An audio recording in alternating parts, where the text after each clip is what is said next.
वन्देऽहं श्रीगुरु श्रीयुतपदकमलं श्रीगुरून् वैष्णवांश्च श्रीरूपं सग्रजातं सहगण रघुनाथान्वितं तं सजीवं साद्वैतं सवधूतं परिजनसहितं कृष्णचैतन्यदेवं श्रीराधाकृष्णपादान् सहगण ललिता श्रीविशाखान्वितं नमो विष्णुपादाय भगवते प्रियात्मने भक्ति केवल पृष्ठाय गुरुवर्गनुगामिने भक्ति सुंदर सन्यासी नामिने भक्ति रूपिणे गौड़ी शास्त्र गौरांग ख्याति प्रकाश कीर्ताय। हरे कृष्ण। आज के आमरा आलोचना करब श्री नारायणी देवी एवं तार पुत्र बृंदावन दास ठाकुरेर जीवनी निये आलोचना करब।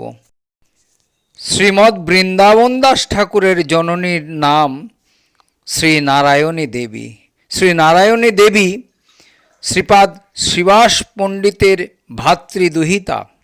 श्रीपाद श्रीवास पंडित परवर्तीकाले कुमारहट्ट गिये बास करेছিলেন। श्रीपाद श्रीवास श्रीपति श्रीराम और श्रीनिधि एरा चारि भाई। श्रीपाद श्रीवासेर एकटी पुत्र छिलो।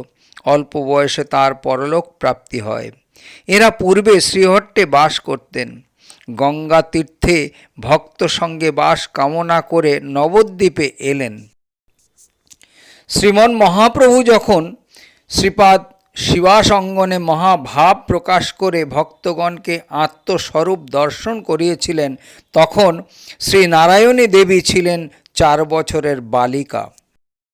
सर्वभूत अंतर्जामी श्री गौरांग चाँद आज्ञा कइल नारायणी कृष्ण बोले काँद। 4 বৎসরের সেই उन्मत्त चरित हा कृष्ण बोलिया मात्र पड़िल भूमित अंग बही पड़े धारा पृथिवीर तले परिपूर्ण हইল স্থল नयनेर जले नयनेर जले। श्री नारायणी देवीर पुत्र श्रीमद् बृंदावन दास ठाकुर तिनी श्री चैतन्य भागवते श्री नारायणी देवी किरूप गौर सुंदरेर स्नेहपात्री छिलेन ता लिखेছেন। भोजनेर अवशेष जते कया छिल नारायणी पुण्यवती ताहा से पाइल। श्रीवासेर भातृसुता बालिका अज्ञान ताके भोजन शेष प्रभु करे दान। श्रीमन महाप्रभु এই কৃপা প্রসাদ প্রভাবে ব্যাস অবতার শ্রীমৎ বৃন্দাবন দাস জন্মগ্রহণ করেছেন। শ্রী গৌর নিত্যানন্দ হলেন তার প্রাণ। শ্রীমৎ বৃন্দাবন দাস ঠাকুর স্বীয় পিতৃ পরিচয় কোনো স্থানে দেন নাই, সর্বত্রই জননীর পরিচয় দিয়েছেন। श्री चैतन्य भागवतेर भूमिकाय श्रील भक्ति सिद्धांत सरस्वती प्रभुपाद लिखेছেন তিনি श्री मालिनी देवीर पित्रालये पितृगृह लाभ करिया श्रील बृंदावन दासेर पौगंड काल पर्यन्त पुत्र रत्नेर लालन पालनादि करियाছিলেন। अनेक तथ्य अनुसंधान करे जाना जाए मामगाछीर निकटवर्ती कोनो ग्रामे श्री नारायणी देवीर विवाह हय। गर्भ अवस्थाय तिनि विधवा हन। दरिद्र ब्राह्मणेर घरे अभाव अनटने पड़ाय श्री वासुदेव दत्त ठाकुरेर बाड़ीते तिनि कामदारी स्वीकार करें। एखानेई श्री बृंदावन दास ठाकुरेर जन्म हय एवं तथाय तिनि अध्ययन आदि करें। শ্রী গৌর সুন্দরের সন্ন্যাস গ্রহণের 4 বৎসর পরে শ্রী বৃন্দাবন দাস ঠাকুরের জন্ম হয়। যখন মহাপ্রভু অপ্রকট লীলা করেন তখন শ্রী বৃন্দাবন দাস ঠাকুরের বয়স 20 বছরের অধিক নয়। শ্রী নিত্যানন্দ প্রভুর কাছ থেকে তিনি দীক্ষাদি গ্রহণ করেছিলেন। তিনি শ্রী নিত্যানন্দ মহাপ্রভুর শেষ ভৃত্য, সর্বশেষ ভৃত্য শ্রী বৃন্দাবন দাস ঠাকুর শ্রী জাহ্নবা মাতার সঙ্গে ক্ষেত্রী গ্রামে মহোৎসবে গিয়েছিলেন। শ্রীকৃষ্ণদাস কবিরাজ গোস্বামী শ্রী বৃন্দাবন দাস ঠাকুরের মহিমা বিশেষভাবে কীর্তন করেছেন, যে বর্ণনাটি আপনারা চৈতন্য ভাগবতের প্রথম পৃষ্ঠায় পাবেন। কি বলছেন? কৃষ্ণ লীলা ভাগবতে কহে বেদ ব্যাস, চৈতন্য লীলার ব্যাস বৃন্দাবন দাস কইল চৈতন্য মঙ্গল, যাহার শ্রবণে নাশে সর্বমঙ্গল। চৈতন্য নিতায়ের যাতে জানিয়ে মহিমা, যাতে জানি কৃষ্ণ ভক্তি সিদ্ধান্তের সীমা। ভাগবতে যত ভক্তি সিদ্ধান্তের সার, লিখিয়াছেন ইহা জানি করিয়া উদ্ধার।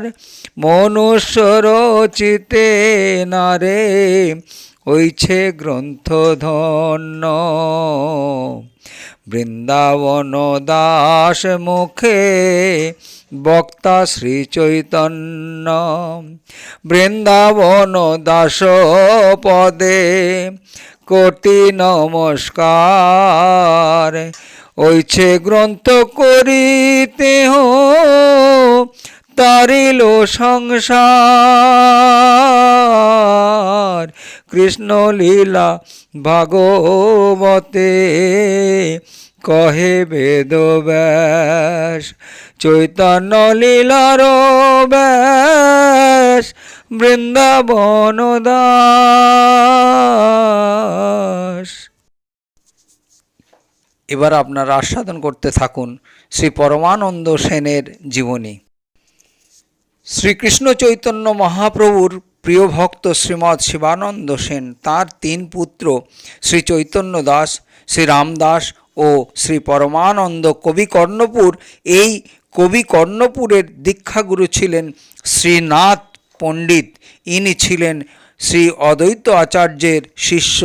ইনি কুমারহট্ট থেকে প্রায় 1.5 মাইল দূরে কাঁচড়াপাড়ায় থাকতেন। শ্রীনাথ পণ্ডিতের প্রতিষ্ঠিত বিগ্রহ শ্রীকৃষ্ণ রায় অদ্যাপি তথায় বিরাজমান। শ্রী আনন্দ বৃন্দাবন চম্পুর প্রারম্ভে শ্রী কবি কর্ণপুর গোস্বামী শ্রীনাথ পণ্ডিতকে বন্দনা করেছেন। শ্রী কবি কর্ণপুর গোস্বামী গৌর গণোদ্দেশে দীপিকাতে নিজ জনকের পরিচয় দিয়েছেন। পুরাকালে তিনি বীরা নামক গোপিকা দূতী ছিলেন। তিনি শিবানন্দ সেন নামে আমার পিতা প্রতি বৎসর ঈশ্বর দর্শনের জন্য গৌড়দেশ থেকে ভক্তগণকে নিয়ে নীলাচলে যেতেন। শিবানন্দ সেন কুমারহট্টে বা হালি শহরে বাস করতেন। তার প্রতিষ্ঠিত শ্রী গৌর গোপাল বিগ্রহ হালি শহর থেকে 1.5 মাইল দূরে কাঁচড়াপাড়ায় অধুনা বিরাজমান। চৈতন্য দাস, রামদাস আর কর্ণপুর 3 পুত্র শিবানন্দের প্রভুর ভক্ত স্বরূপ। পূর্বে যখন শ্রী শিবানন্দ সেন সপত্নীক পুরীতে মহাপ্রভুর নিকটে এলেন, তখন মহাপ্রভু তাদের আশীর্বাদ করে বললেন, এবার তোমাদের যে পুত্র হবে তার নাম রাখবে পুরীদাস। মহাপ্রভু আশীর্বাদ নিয়ে শিবানন্দ সেন ঘরে ফিরে গেলেন। মহাপ্রভুর আশীর্বাদে সে বছরই শ্রী শিবানন্দের এক পুত্র হলো। পুত্র অতি অপরূপ, নাম রাখা হলো পরমানন্দ দাস। পুত্রের জন্মের কয়েক মাস পরে শ্রী শিবানন্দ সেন সপত্নী পুরীধামে যাত্রা আরম্ভ করলেন। সঙ্গে শিশুও ছিল। মাসাধিক কাল পদব্রজে চলবার পর শ্রী পুরীধামে এলেন। শ্রী মহাপ্রভুর শ্রীমুখ পদ্ম দর্শনে পতশ্রমজনিত সমস্ত দুঃখ দূর হল। মহাপ্রভু স্বয়ং ভক্তগণের বাসস্থানের ব্যবস্থা করে দিলেন। সকলের মহাপ্রসাদ পাওয়ার ব্যবস্থাও করলেন।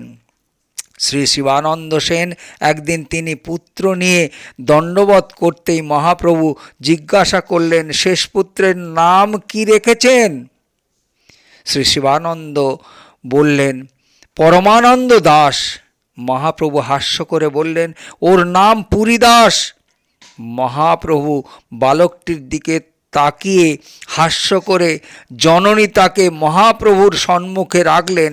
শিশু শ্রী গৌরসুন্দরের অরুণ বর্ণ পাদ পদ্মের দিকে দৃষ্টিপাতপূর্বক ওই শ্রীচরণ চুষতে চাইলেন। মহাপ্রভু কৃপাপূর্বক তার পদাঙ্গুষ্ঠ বালকের মুখে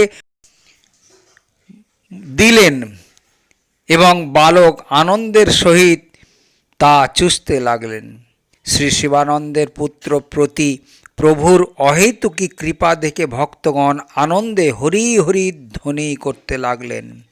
এই পুত্র ভবিষ্যৎকালে মহাকবি হবে। ভক্তগণের অনেকে একথাও বললেন। শ্রী শিবানন্দের সৌভাগ্যের কথা কে বলতে পারে? মহাপ্রভুর আদেশ ছিল, যতদিন শিবানন্দ সেন ও তার পরিবারবর্গ পুরীধামে থাকবেন ততদিন প্রভুর অবশেষ পাত্র তাঁরাই পাবেন। শ্রী শিবানন্দ সেন রথযাত্রা দর্শন করে মহাপ্রভুর অনুজ্ঞা নিয়ে দেশে ফিরে গেলেন। পরের বছর রথযাত্রাকালে শ্রী শিবানন্দ সেন সমস্ত গৌরীয় ভক্ত সঙ্গে নিয়ে পুরীধামে আবার এলেন। সকলের থাকার ব্যবস্থা পূর্ববৎ মহাপ্রভু যথাযথভাবে করে দিলেন। সেবার শিবানন্দ কেবল ছোট্ট পুত্র পুরীদাসকে নিয়ে এসেছিলেন। পুত্রটিকে মহাপ্রভুর শ্রীচরণে নমস্কার করালেন। বালকটি মহাপ্রভুকে নমস্কার করলেন। তিনি শিরে হাত দিয়ে তাকে কৃষ্ণ কৃষ্ণ বলতে বললেন। বালক কৃষ্ণ বলল না। পুনঃ প্রভু তাকে বললেন, কৃষ্ণ কৃষ্ণ বলো। বলল না। শিবানন্দ সেনও বললেন, কৃষ্ণ কৃষ্ণ বলো। তবুও বালক কোনো কথা উত্তর দিল না। উপস্থিত ভক্তবৃন্দও বললেন, কৃষ্ণ কৃষ্ণ বলো বালক। কিছুতেই কৃষ্ণ বলল না। তখন মহাপ্রভু বললেন, আমি বিশ্বের স্থাবর জঙ্গম প্রভৃতি কত জীবকে কৃষ্ণ নাম বলিয়েছি, কিন্তু একে বলাতে পারলাম না। তখন শ্রী স্বরূপ দামোদর প্রভু বললেন, তুমি একে কৃষ্ণ নাম মন্ত্র দিয়েছ।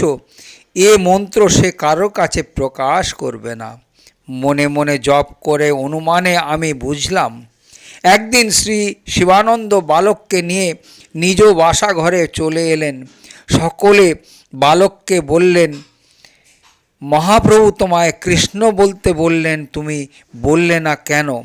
বালক কোনো উত্তর দিল না, চুপ করে রইল। আর একদিন শিবানন্দ সেন বালককে নিয়ে মহাপ্রভুর কাছে গেলেন। বালক মহাপ্রভুর শ্রীচরণ বন্দনা করলে মহাপ্রভু তাকে বললেন, পুরীদাস কিছু পড়ো শুনি। তখন পুরীদাস পড়তে লাগল।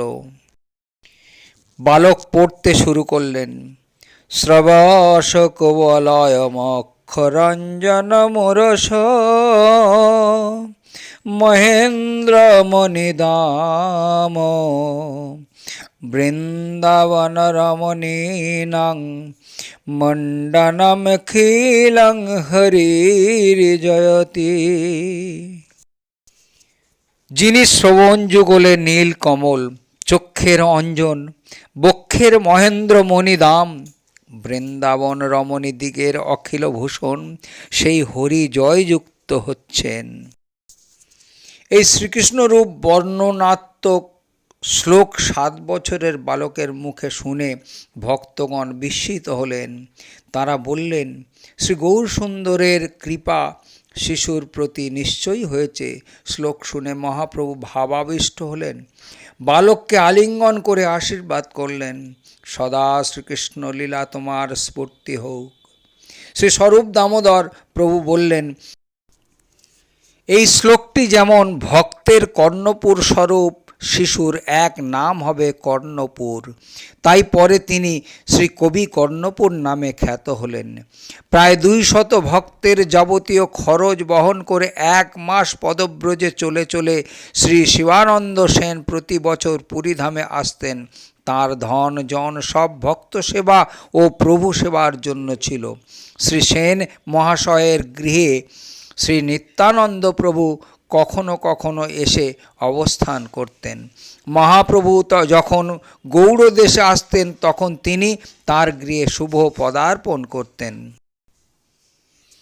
এই শ্রী কবি কর্ণপুরের রচিত কিছু গ্রন্থাবলী: শ্রী চৈতন্য চন্দ্রোদয় নাটক, শ্রী আনন্দ বৃন্দাবন চম্পু, শ্রী চৈতন্য চরিতামৃত মহাকাব্য, শ্রী গৌর গণোদ্দেশ দীপিকা, শ্রী রাধাকৃষ্ণ গণোদ্দেশ দীপিকা, শ্রীকৃষ্ণান্নিক কৌমুদী, অলঙ্কার, কৌস্তব ও আর্য শতক। পরবর্তীকালে এই কবি কর্ণপুর তিনি এই গ্রন্থগুলি রচনা করেছিলেন। আর আজকে ধারাবাহিক ভিডিও এই পর্যন্ত সমাপ্ত। হরে কৃষ্ণ কৃষ্ণ কৃষ্ণ হরে হরে, হরে রাম রাম রাম হরে হরে।